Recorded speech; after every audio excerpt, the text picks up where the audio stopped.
Bienvenidos a Los Jóvenes y el Derecho. Hoy hablaremos de si debe protegerse la objeción de conciencia frente al aborto.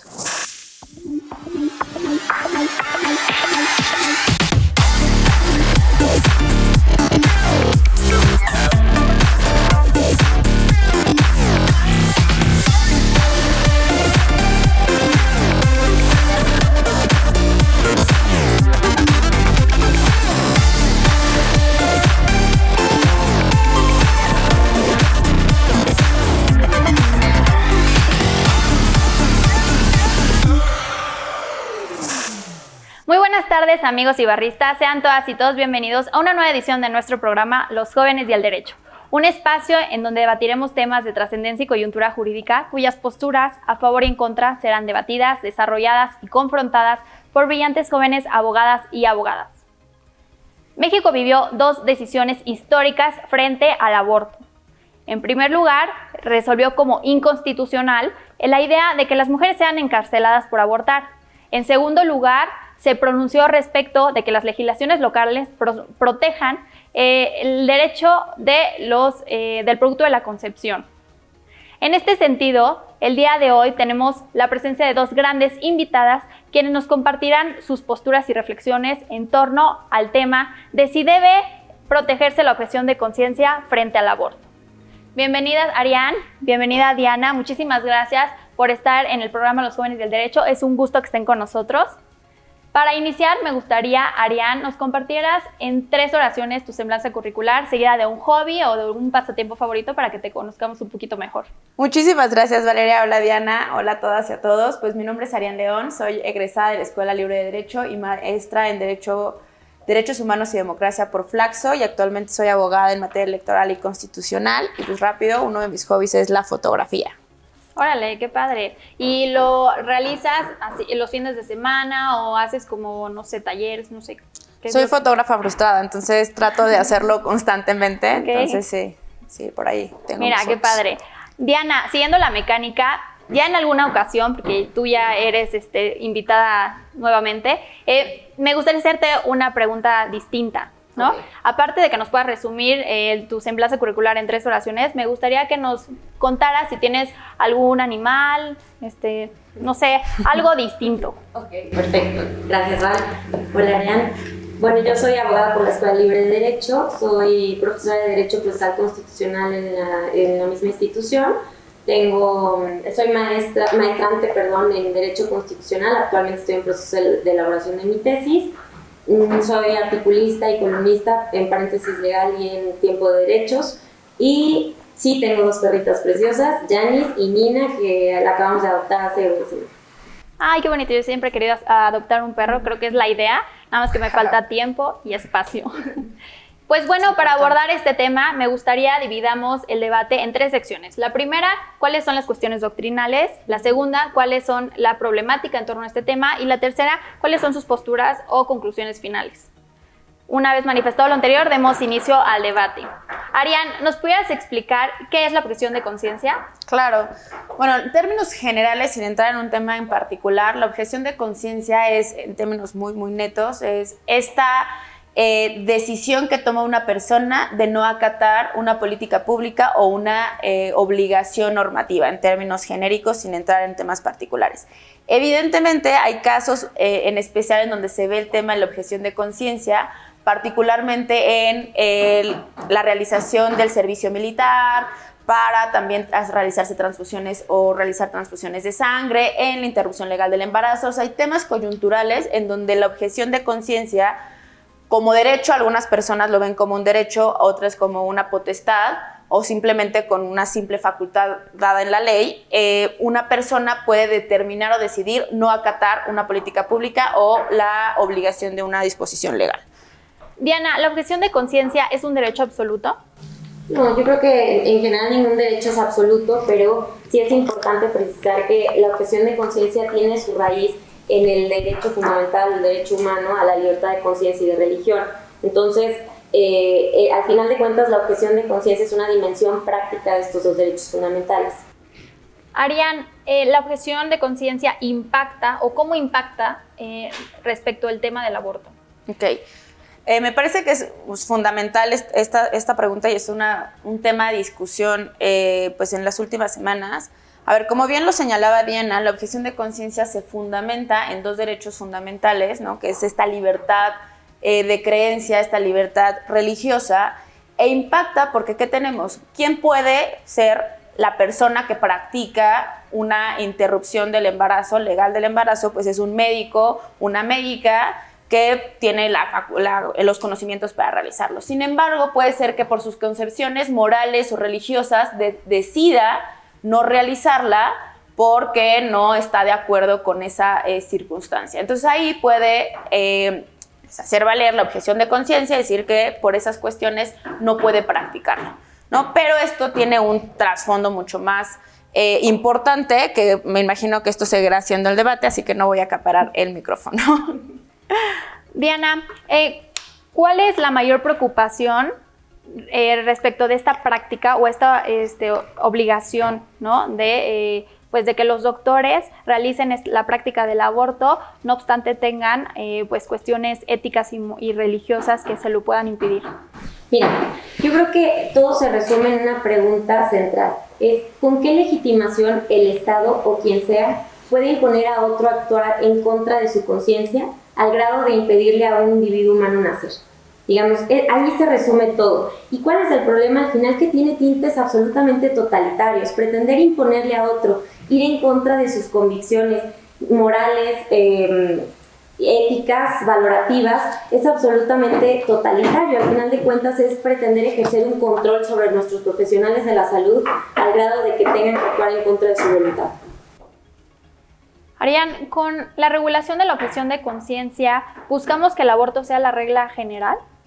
Bueno, es importante hacer esta distinción entre interrupción legal del embarazo y objeción de conciencia. Como decimos, la objeción de conciencia tiene que ver con el ejercicio de un derecho per se, pero la objeción de conciencia no se puede convertir en un obstáculo para que las mujeres que tienen el derecho, ¿no? Las mujeres y las niñas, o las personas en posibilidad de gestar que tienen el derecho de interrumpir el embarazo, no lo puedan realizar precisamente por el tema de la objeción de conciencia. El Estado tiene la obligación de garantizar que todas las personas que decidan tomar esta decisión lo puedan realizar. Y por eso es relevante decir que el Estado no está imponiéndole a los médicos, a las médicas, que tienen necesariamente en todos los supuestos que realizar estos abortos o practicar la interrupción de un embarazo, ¿no? Esto es importante señalarlo. El Estado nunca lo ha señalado de esa manera, ni tiene por qué. ¿Se tiene que regular? Claro que se tiene que regular. Necesitamos lineamientos claros, bases claras, en donde tanto se garantice el derecho de los objetores de conciencia como también se garantice el derecho de las mujeres y de las niñas a poder interrumpir el embarazo, ¿no? Pero una cosa no impide la otra o no tendría por qué impedirla. En este sentido, Diana, ¿cómo se haría entonces este juicio de ponderación frente a la objeción de conciencia y el derecho de las mujeres a practicar el aborto? Mira, justo, primero que nada yo tengo que precisar, como lo he dicho en muchas ocasiones, a mí me parece que es inadecuado llamarle al aborto voluntario derecho. Me parece que al final de cuentas es el derecho a disponer de la vida de un individuo humano justificado en la temprana etapa de desarrollo, es decir, a partir de una categoría arbitraria. Pero si vemos las discusiones de la Corte, lo que sucedió es que efectivamente se habló de que la objeción de conciencia podía ser un obstáculo frente al derecho a decidir de las mujeres, es decir, al derecho a disponer de la vida de sus hijos en gestación. Entonces, aquí me parece que tenemos que ver qué ha pasado en otros lugares. Por ejemplo, en Argentina, el doctor Rodríguez Lastra estaba en su guardia de ginecología y obstetricia y recibió a una paciente de 22 semanas de embarazo, es decir, aproximadamente 5 meses, que había iniciado un aborto farmacológico en casa sin vigilancia médica, y después de tratarla, el médico estuvo en posibilidad de salvar tanto al menor en gestación como a la mujer. Después ella decidió a las 35 semanas que se le practicara una cesárea y hoy el niño está vivo y fue dado en adopción y pertenece a una familia que hoy le da el amor que necesitaba. Sin embargo, una diputada argentina politizó el asunto y hoy el doctor está condenado a prisión y a inhabilitación en el desarrollo de su profesión, precisamente porque no practicó un aborto. Entonces, el problema es que lo que subyace en estas consideraciones de que la objeción de conciencia puede ser un obstáculo frente a la interrupción del embarazo es precisamente eso, un tinte totalitario que sí genera una tendencia a la imposición de esta práctica para los profesionales de la salud. ¿Cuál es el problema? El problema lo vemos en la práctica. Lo refiere, por ejemplo, Gustavo Ortiz Millán, quien es partidario de que se obligue a los médicos a abortar. Él refiere que, por ejemplo, en 2007, si bien hubo un triunfo del sector abortista, lo que realmente sucedió es que en la práctica era muy difícil porque el 90% de los médicos en el sector salud pública de la Ciudad de México, entonces Distrito Federal, eran objetores. Entonces la pregunta es, en la práctica, ¿qué se va a hacer? ¿Se pretende obligarlos o se pretende sancionarlos como sucedió con el doctor Rodríguez Lastra? Creo que ese es el problema realmente que está en el fondo, los tintes totalitarios que subyacen a la visión de la objeción de conciencia como un posible obstáculo para negarle a la mujer el derecho a impedir que sus hijos nazcan. ¿Estás de acuerdo, Arián, en que esta práctica puede ser considerada como totalitaria?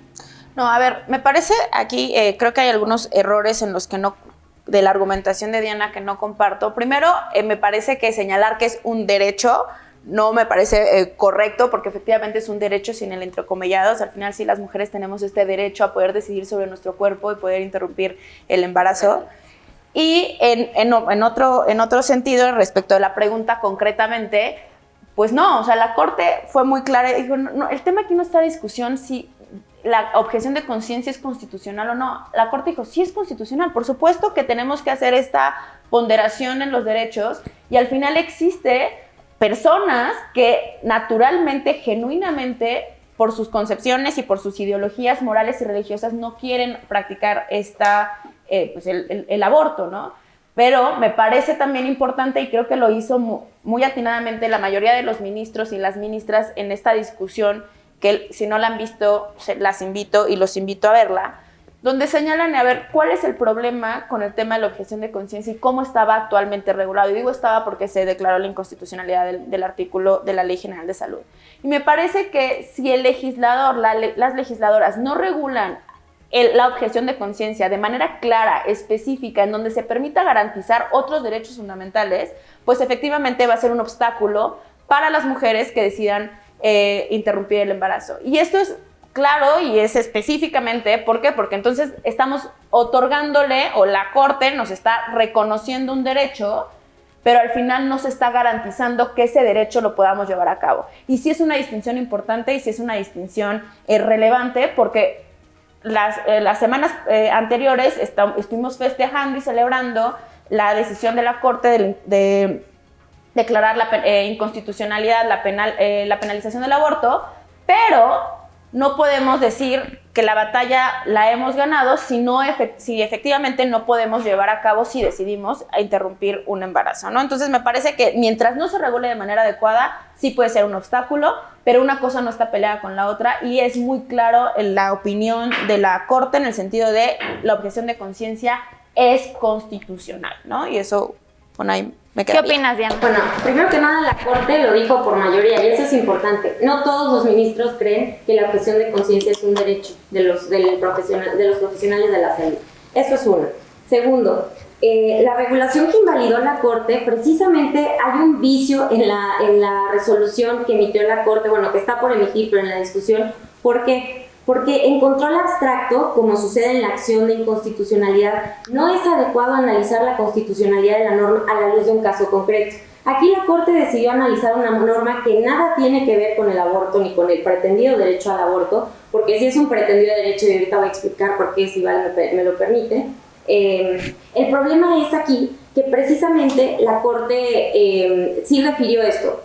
Si hay un derecho, se dijo por mayoría, pero al final de cuentas, en los exhortos que se le pretenden hacer al Congreso, hay, por ejemplo, lineamientos que son francamente discriminatorios, ¿no? Como el pedirles a los objetores que manifiesten que lo son. La objeción de conciencia es un dato personal sensible. La objeción de conciencia es una categoría sospechosa en términos de lo dispuesto en el primero constitucional y a la luz del propio criterio de la Corte. Y ahora, por lo que hace al derecho al aborto, que el eufemismo es el derecho a decidir, es muy importante precisar. La resolución de la Corte está viciada argumentativamente. ¿Por qué? Porque se abstuvieron de considerar el parámetro de regularidad constitucional conforme al cual estaban obligados a resolver.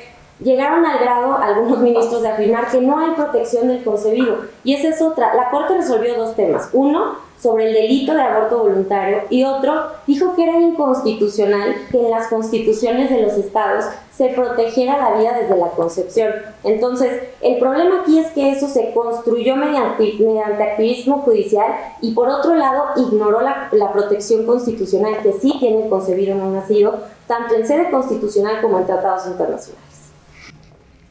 Adelante con tu réplica, Arián. Nada más sí me gustaría que nos explicaras si tú también consideras que la cuestión de conciencia es un dato personal sensible y en este caso si consideras que se encuentra dentro de una categoría sospechosa contemplada en el artículo 1 constitucional. Gracias, Valeria. Justo en eso voy a hacer una aclaración. A ver, la categoría sospechosa no es la objeción de conciencia, perdón. Las categorías sospechosas del 1 constitucional es no ser discriminado por razón de edad, religión, creencias. Creencia es la categoría sospechosa. ¿Y cuál es el origen de la objeción? La objeción de conciencia es una categoría, es como un grupo, es al final del día el grupo de los objetores de conciencia. Hay que distinguir entre igualdad formal, igualdad sustancial, igualdad ante la ley, igualdad como no sometimiento. Entonces me parece que tenemos que tener claridad en los conceptos. O sea, la categoría sospechosa per se, por eso se habla de categoría, que tiene que ver con estas categorías, la edad, la religión, la orientación, la preferencia y demás. Bueno, eso es por un lado. En otro de los temas, a ver, nada más aclarar, sí fue por mayoría la declaratoria de inconstitucionalidad del artículo 10 bis de la Ley General de Salud. 8 ministros y ministras votaron por su inconstitucionalidad, pero ojo, todas y todos los ministros, ¿no? Y los invito por ahí del minuto de la hora y 41 más o menos, el ministro Saldívar especificó y lo repitieron el resto de los ministros, no hay en el pleno ninguna distinción y todos están a favor de que el derecho a la objeción de conciencia o que la objeción de conciencia es constitucional. Y eso es real. O sea, todas y todos dijeron que sí era constitucional. La distinción y la discusión fue si el artículo tal y como estaba efectivamente era inconstitucional por tener consideraciones o por afectar el principio de seguridad jurídica y otros. Efectivamente, la discusión se tornó mucho en el sentido de la interrupción del embarazo, cuando ya lo habíamos referido en un inicio, la objeción de conciencia no es específicamente para el tema de interrupción del embarazo. Y como estaba regulado en la Ley General de Salud, en este artículo 10 bis, pues era objeción de conciencia en términos generales, aunque los supuestos que se establecían pues sí estaban dados un poco o daban una connotación un poco al tema de la interrupción legal del embarazo. Efectivamente, no es del tema de la interrupción legal del embarazo, la objeción de conciencia es en términos generales como lo regula la Ley General de Salud.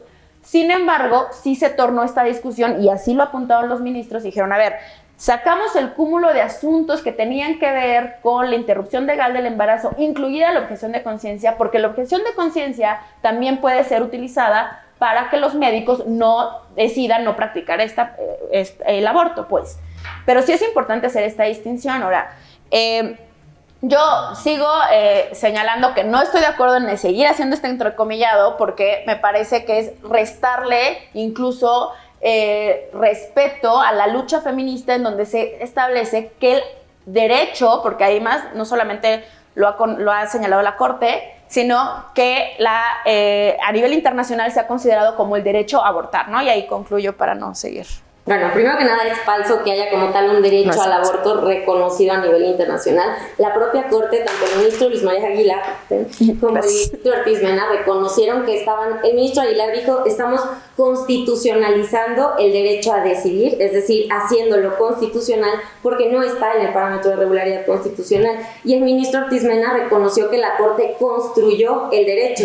Y efectivamente fue un ejercicio de activismo judicial que se pensó precisamente para incorporar de manera forzada algo que en sede democrática no se ha podido meter en nuestra Constitución. Y el problema es ese. Y además de todo, es imponer una visión única que retoma los eslogans ideológicos del activismo abortista, los garigolea y los mete en una sentencia. Y que además de todo, ignora los argumentos no solo que existen abiertamente para proteger al concebido no nacido, sino que constituyen jurisprudencia vigente de la propia Suprema Corte. El tema es, no dialogaron con nada de eso y se asumieron como ente legitimado para disponer en qué momento y bajo qué condiciones una vida humana adquiere valor. El problema es que la vida humana es inherentemente valiosa, y eso no lo digo yo, lo dice el propio parámetro de regularidad constitucional. La dignidad es la base de la justicia, la libertad y la paz, y es inherente a todo miembro de la familia humana. Rapidísimo. Diana, sabemos que tú estás a favor, o bueno, más bien, sabemos que tú estás en contra del aborto. Sin embargo, quisiera saber si estás en contra de la objeción de conciencia por ser esta la última salida que se tiene frente a el derecho que se tiene a abortar. O sea, yo no estoy en contra de la objeción de conciencia y no estoy en contra del aborto. Estoy en contra de percibir el aborto como un derecho. El tema del aborto es mucho más complejo que simplemente derecho a decir sobre el propio cuerpo, porque desde ahí se parte de una falacia. No es el propio cuerpo, es el cuerpo del individuo humano en gestación, y hoy la ciencia más avanzada nos hace patente esa realidad. Es un individuo humano único y distinto de su madre, pero además de todo es indefenso y es inocente. Y legitimar la libre disposición sobre su vida es absolutamente inadecuado frente al parámetro de regularidad constitucional, conforme al cual tenían que resolver los ministros y no lo hicieron, lo cual resta legitimidad a su resolución. ¿Por qué? Porque las resoluciones de una corte no se legitiman democráticamente como una ley, sino que se legitiman mediante una argumentación jurídica sólida, que en el caso no hubo. Arián, siendo sinceros, ¿la objeción de conciencia es únicamente una salida para poder cumplir con una agenda pro aborto?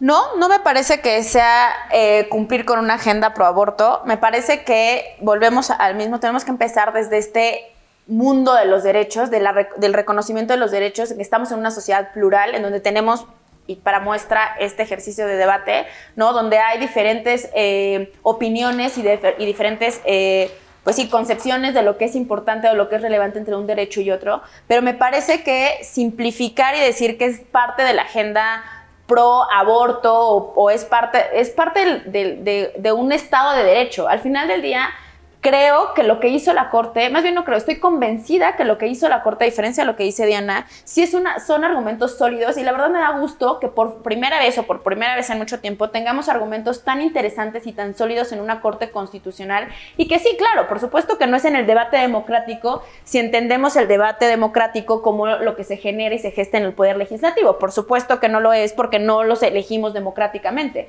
pero sí hay un proceso de designación de los ministros y de las ministras que implica un proceso democrático, ¿no? De diferentes tipos, y entendiendo la democracia de diferentes vertientes, que no vamos a entrar a esa discusión. Ahora, me parece que no estamos hablando de falacias, o sea, que los argumentos de quienes consideramos que sí es un derecho, no estamos basados en un tema de falacias, y los argumentos están señalados en esa concepción, por todo lo contrario. Me parece que son argumentos sólidos, argumentos claros, en donde las premisas efectivamente garantizan la conclusión, no solamente desde una lógica formal, sino también desde una lógica material. Y lo que dice Diana, por ejemplo, a mí me parece que hablar de que el parámetro de control de regularidad constitucional reconoce lo contrario a lo que resolvió la Corte en el sentido de la vida y garantizar la vida, es ver el parámetro de control de constitucionalidad desde una vista e interpretación netamente formal. Efectivamente, los tratados internacionales establecen la importancia del reconocimiento de defender el derecho a la vida en términos generales, en términos genéricos, sin establecer si es la Convención Americana, si tiene ahí un poco el tema de la concepción y demás, pero me parece que es hacer una interpretación netamente formal, cuando ya hemos visto que es el tema de derechos tiene que abarcar una interpretación mucho más extensa, mucho más sistemática y siempre a favor de la persona. Y cuando hacemos un tema de ponderación, pero cuando hacemos un tema de ponderación, ¿por qué necesariamente son las mujeres? Suponiendo que no estoy de acuerdo con lo que dice Diana, esta situación de el feto, ¿no? Como que tiene vida, sí tiene vida como cualquier célula. O sea, si nos podemos a lo mejor hacer una falacia de ridiculizar los argumentos, ¿no? Como el enemigo de paja, podemos ridiculizar y decir, bueno, un espermatozoide tiene vida y no es vida individual. Bueno, pero tiene vida, al final la vida tiene vida. Se parte de inexactitudes científicas. Pero la ciencia permite evidenciar plenamente que concebido desde la etapa de cigoto es un individuo humano y que pertenece a la especie humana, y que no es una potencia de existir como lo dijo la Corte. Por eso las falacias que estoy diciendo, sí hay falacias y hay argumentos endebles. Hablaron de falta de consenso. El conocimiento científico no se extrae del consenso, se extrae de la evidencia. Y hoy la evidencia nos permite afirmar, sin duda alguna, ¿en qué momento comienza la vida humana individual? Y el concebido es vida humana individual. La pregunta aquí es si le reconocemos valor o si le vamos a dar a la Corte el poder de asignarle como graciosa concesión el valor al concebido no nacido. Pues creo que ahí te equivocas desde el principio, porque incluso la misma comunidad científica, o sea, por eso me parece que también tenemos que tener claridad de si estamos haciendo generalizaciones muy apresuradas, porque no es toda la comunidad científica, sino también se dice, pero también se dice que una de las cosas importantes y lo que nos diferencia de un animal al ser humano es el sistema nervioso central. Y el sistema nervioso central empieza a partir de las 12 semanas. Por eso hay un plazo específico. Eso es verdad. Eso es falso. Bueno, si es falso, dime con pruebas con qué dices que es falso. Porque efectivamente no hay un momento exacto en el que surja. Se inicia el desarrollo. Lo que te voy a decir es la organogénesis, que es el desarrollo de todos los órganos que tiene el ser humano. Termina en la semana 8ª de gestación.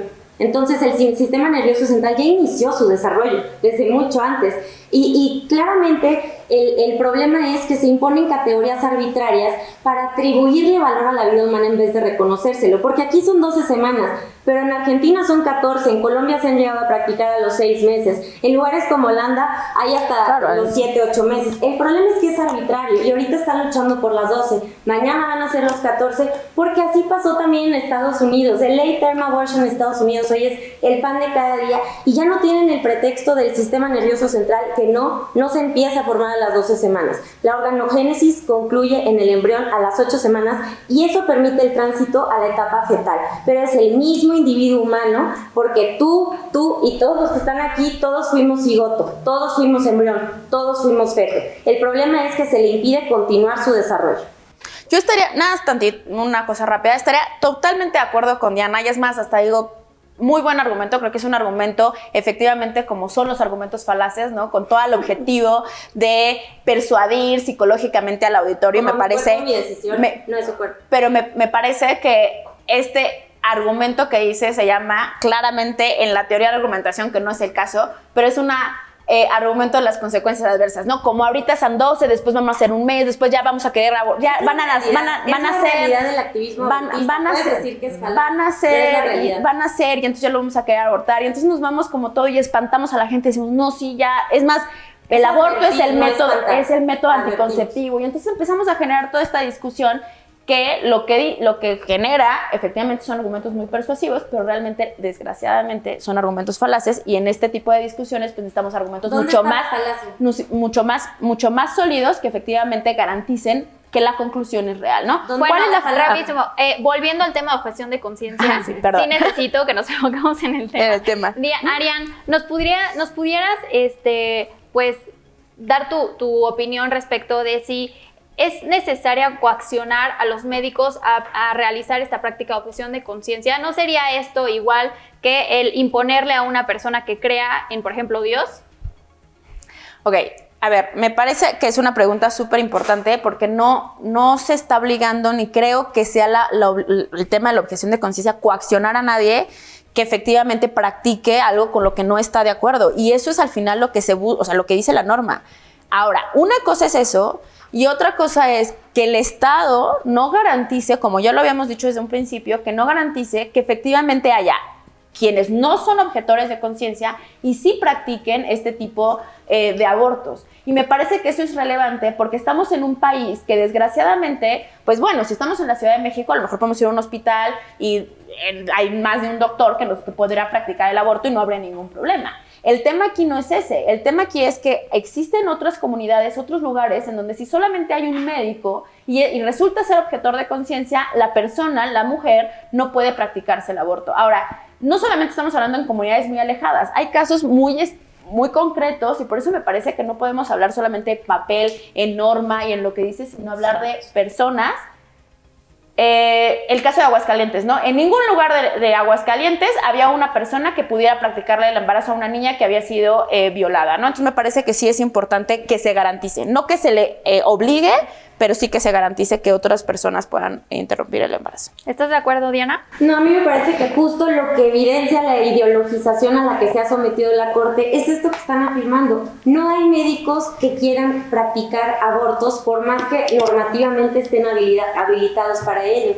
Es decir, hablábamos en la Ciudad de México la estadística de 9 de cada 10 médicos son objetores. Entonces el problema es, la única vía para garantizar va a ser la imposición, y esto no es invento mío. Recientemente uno de los ministros retuiteó un artículo de Nexos en el que participa el doctor Gustavo Ortiz Millán, quien abiertamente se ha pronunciado por obligar a los médicos a practicar abortos. Entonces no es como que una teoría conspiranoica, por eso hablaba del doctor Rodríguez Lastra, porque así empezamos y eventualmente o se les va a imponer o se les va a sancionar, y necesitamos empezar a respetar a nuestros profesionales de la salud. Y lo primero que es respetar su decisión de no practicar conductas que van en contra de sus convicciones, no necesariamente de creencias, de su conocimiento científico, porque ellos están conscientes de que ahí hay vida humana individual y que ellos se prepararon para salvar vidas, para preservar la vida, y que uno de los principios de la bioética es el de no maleficencia, que es no dañar a otro. Y ellos saben que dentro de la mujer hay un otro, no es su cuerpo, está en su cuerpo. Arián, ¿cuáles son tus posturas finales? Bueno, simplemente nada más un poco respondiendo a Diana esto último de las cifras la mayor parte de los médicos no quieren realizarlo, son objetores y por eso se les va a obligar. Eso no es real, porque tendremos que distinguir también, porque también estamos en una situación en la que efectivamente habrá quienes objeten, ¿no?, por sus consideraciones o por su moral, por su religión. Habrá otros u otras, como dice Diana, que porque consideren estas teorías científicas de la vida y demás. Y hay quienes lo hacen también por presiones y por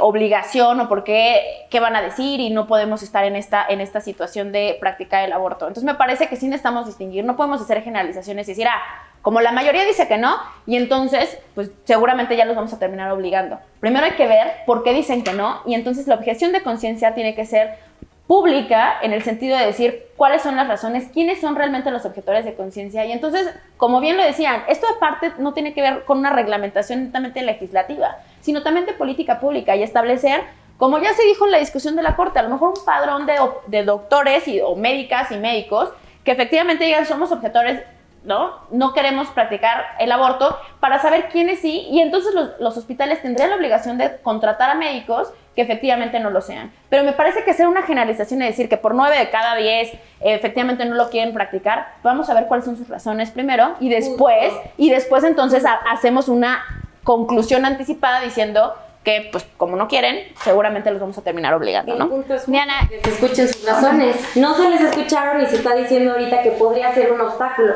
¿Por qué no primero se consultan los médicos? Casualmente fueron más o menos 15 colegios de médicos que se manifestaron para que se proteja la objeción de conciencia. La Facultad de Medicina de la UNAM, el director Fajardo, también se manifestó en ese sentido. El punto es, está muy ocupada la Corte en resolver acá encima los derechos, y se le olvida que ese derecho de la objeción de conciencia exigía que por lo menos se escuchara a los médicos. Vimos algo que se les consultara. La facultad que tiene la Corte de allegarse de mejores pruebas no la utilizaron porque tenían ya un sentido específico en cómo resolver, y el problema, insisto, era un control abstracto que resolvieron a la luz de un caso concreto, y eso en técnica es inadecuado, porque la acción de inconstitucionalidad es un contraste abstracto de normas, del parámetro con la norma que se está pretendiendo validar o invalidar constitucionalmente. La Corte hizo una labor deficiente e ideológica porque resolvieron a la luz de un caso concreto que ni siquiera estaba previsto en la norma. La norma era muy clara, reconocía la objeción de conciencia, pero también ponía dos límites muy puntuales: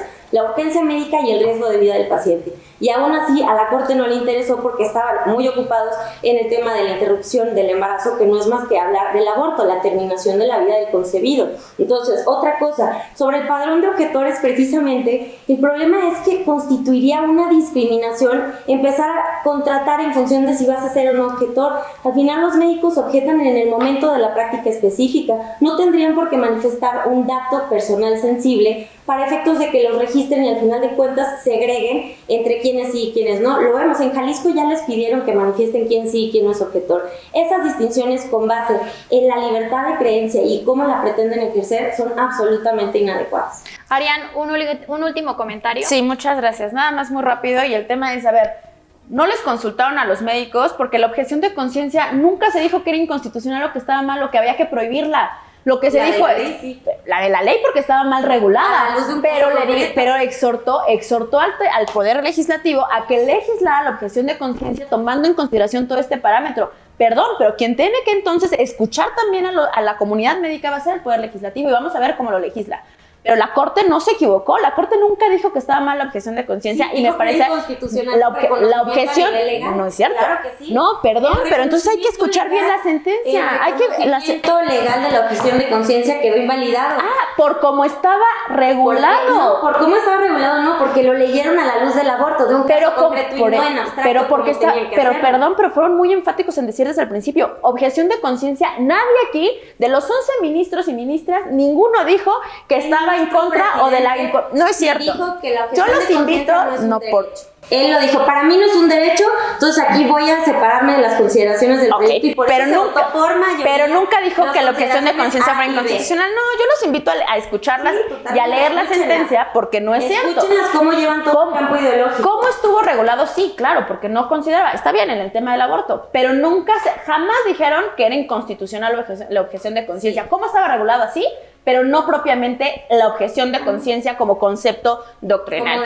Y nada más para concluir, perdón que me extienda, pero el tema de el registro de objetores de conciencia o no, habrá que ver, porque una cosa es hacer este catálogo registro, si es que se hace, porque a lo mejor ni se hace nada.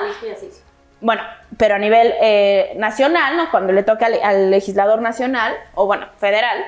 Pero si efectivamente se discrimina y no se contrata a una persona por ser objetor de conciencia, efectivamente ese registro es inconstitucional por ser discriminatorio. Pero el registro, la idea que tiene es que en un hospital haya personas con convicciones de no querer practicar un aborto en este tema en concreto y quienes sí lo puedan realizar. Entonces eso no es discriminatorio, perdón, pero entonces habrá que tener distinciones. Lo que se busca es que haya gente no objetora porque se sabe que lo que se busca es que haya de los dos. ¿Por qué? Porque estamos en un tema de derechos. En ningún momento digo, si te discriminan por estar en ese listado o no te contratan, por supuesto que estamos hablando de una discriminación y nadie... que se haga un listado es discriminatorio porque nadie tiene por qué ser clasificado en función de sus opiniones y creencias. Pero es para efecto de garantizar otro derecho humano. No es un derecho, es para efecto de ese es el problema. No podemos debatir en un asunto en donde nuestra premisa, partimos de premisas diferentes y premisas equivocadas. Porque la Corte resolvió de manera deficiente. Pues bueno, amigos, como lo hemos visto, este tema trae para mucho más debate. Sin embargo, pues el día de hoy, como se ha visto, hay dos posturas muy diferentes. En primer lugar, hay aquellos que consideran que la objeción de conciencia pues protege la salud de las personas que desean o las mujeres que desean interrumpir sus embarazos, y por el otro lado hay aquellos que manifiestan que la objeción de conciencia respeta o debe respetar la individualidad y la moralidad de cada individuo. Muchísimas gracias a ambas, muchísimas gracias Arián, muchísimas gracias Diana por haber pues aceptado la invitación a este programa. Las vamos a volver a invitar para que volvamos a hablar respecto a este tema o si no otro. Sin duda, pues hay mucho debate en torno a este tema en particular. Muchas gracias a la Barra Mexicana Colegio de Abogados por el espacio. Muchas gracias a ustedes por ver nuestros programas. Sigan nuestras redes sociales, sigan nuestra transmisión y recuerden, amigos, ustedes son los últimos en dar su opinión. Hasta luego.